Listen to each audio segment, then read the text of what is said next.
On étudie souvent les différences entre les cultures, mais ce que je trouve aussi très intéressant, c'est les choses qui sont universelles, c'est-à-dire les choses qui sont pareilles pour toutes les cultures, peu importe leur ethnicité, pour tous les individus.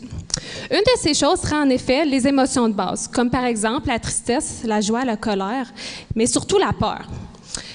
Par exemple, un Africain qui a peur va avoir la même réaction qu'un Asiatique s'il rencontre un animal dangereux par surprise. Tous les deux auront une augmentation du rythme cardiaque et une augmentation de la sueur, parce que c'est comme ça qu'ils vont réussir à fuir ou combattre le danger.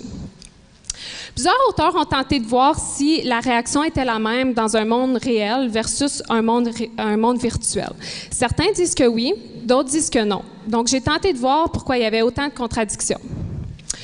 Lorsqu'on expose un individu à un monde virtuel, on peut utiliser deux technologies.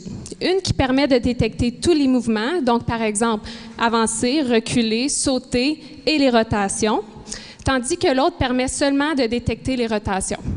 Mais pensez-y, si on n'a pas la possibilité de bouger, peut-être que notre corps va se dire « Pourquoi est-ce que j'activerais le rythme cardiaque si de toute façon je suis pris ici? Je ne peux pas fuir ou combattre le danger. » Donc, si j'arrive à prouver qu'il y a une différence entre les deux technologies, cela pourrait peut-être expliquer toutes les contradictions.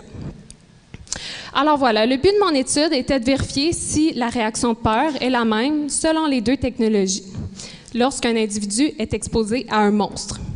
Évidemment, personne ne savait qu'il allait avoir peur, sinon il n'y aurait pas eu vraiment peur. Donc, je leur ai dit, comme tâche fictive, qu'ils devaient mémoriser les objets dans l'environnement virtuel. Et c'est là que, tout d'un coup, le monstre est apparu et est venu surprendre mes pauvres participants. Durant l'expérimentation, des instruments de mesure ont été placés afin de mesurer le rythme cardiaque et le niveau de sueur. Et c'était très intéressant de voir les courbes qui faisaient des pics lorsque le monstre est apparu. Plusieurs participants ont crié, sursauté et même reculé lorsqu'ils avaient la possibilité de le faire. Par contre, lorsque j'ai analysé les résultats, je n'ai pas trouvé de différence entre les technologies. Donc, pour les deux technologies, le niveau de sueur a augmenté, mais le rythme cardiaque est resté stable. Et ce, peut-être à cause des limites de mon étude. Alors, je fais appel aux présents et futurs chercheurs.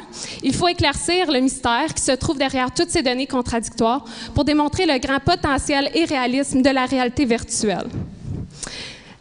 En prenant en compte les limites de mon étude et de celles effectuées dans le même domaine, il serait gagnant de refaire l'étude afin d'enfin prouver que la réalité virtuelle peut produire une émotion de peur autant universelle que dans le monde réel.